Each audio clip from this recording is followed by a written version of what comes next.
ज्वाला माँ के सच्चे भक्त ध्यानु भगत की कहानी।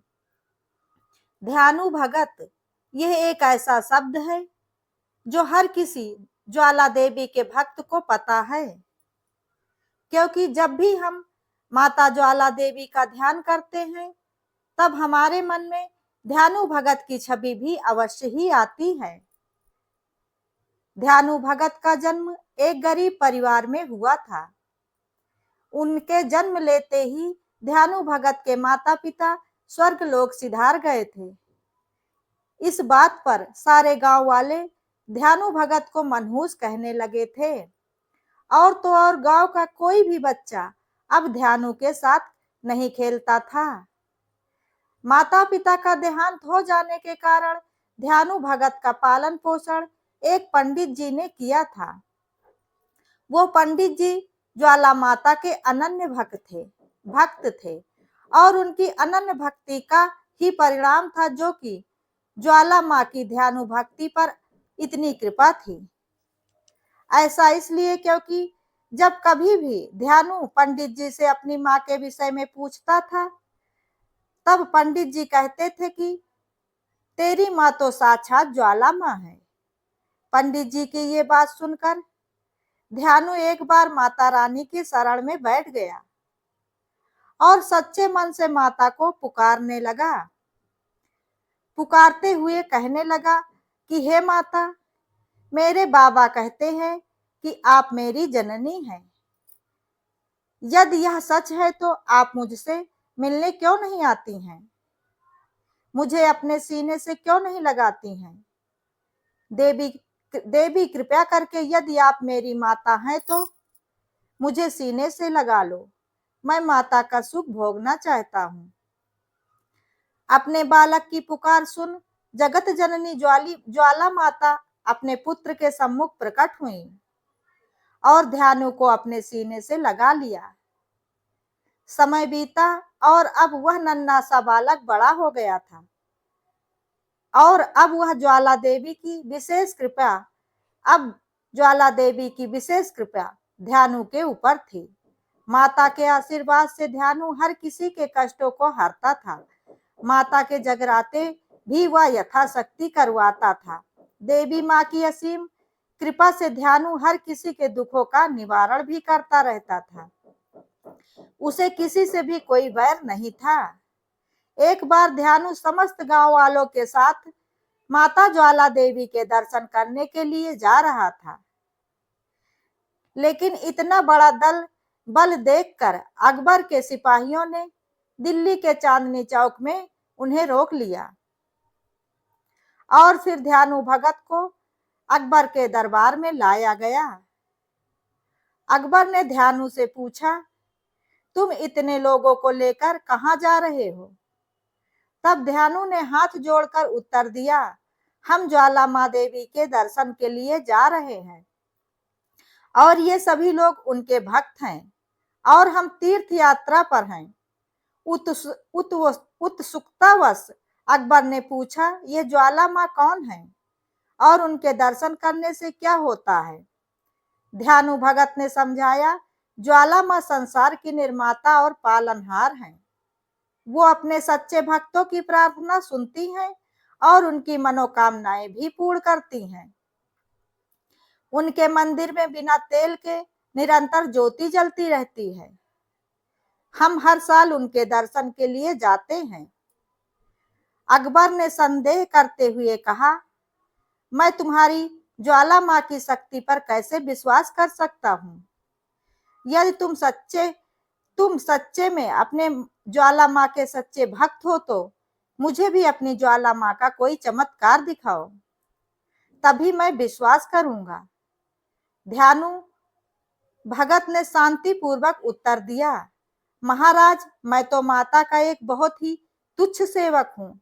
मैं भला क्या चमत्कार दिखा सकता हूँ? अकबर ने कहा, यदि तुम्हारी भक्ति सच्ची है तो तुम्हारी देवी माँ तुम्हारे सम्मान की रक्षा अवश्य करेंगी। इसलिए हम तुम्हारे घोड़े की गर्दन काट देंगे। यदि तुम्हारी प्रार्थना से तुम्हारी देवी माँ ने उसे अपनी शक्ति से जीवित कर देती हैं तो हम भी तुम्हारी देवी माँ की शक्ति को स्वीकार कर लेंगे। और फिर तुरंत ही घोड़े की गर्दन काट दी गई। ध्यानु भगत ने बादशाह से 1 माह की अवधि तक घोड़े के शीश और धड़ को सुरक्षित रखने की प्रार्थना की।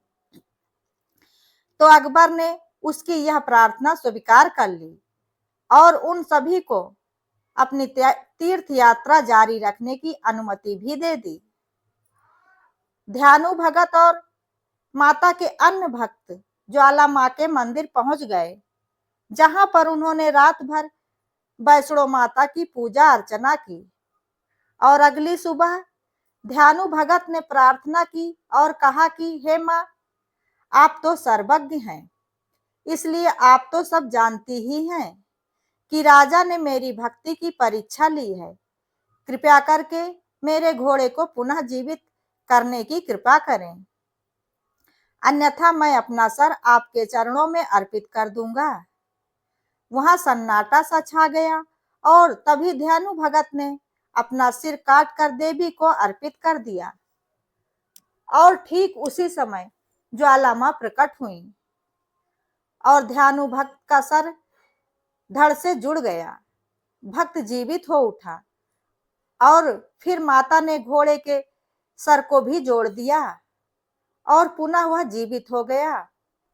माता ने कहा, तुम्हारे घोड़े का शीश भी जुड़ गया है, दिल्ली में जोड़ दिया गया है, निश्चित होकर जाओ, क्योंकि अब तुम्हारा बहाल हो गया है और जो चाहो वो कर वर मांग सकते हो और जो चाहो वो वर मांग सकते हो। तब ध्यानु भक्त ने विनम्रता पूर्वक कहा कि हे जगदम्बा, कृपया करके अपने भक्तों की इतनी कठोर परीक्षा ना लिया करें, बल्कि उनकी इच्छाओं को साधारण प्रसाद से ही पूरा करें।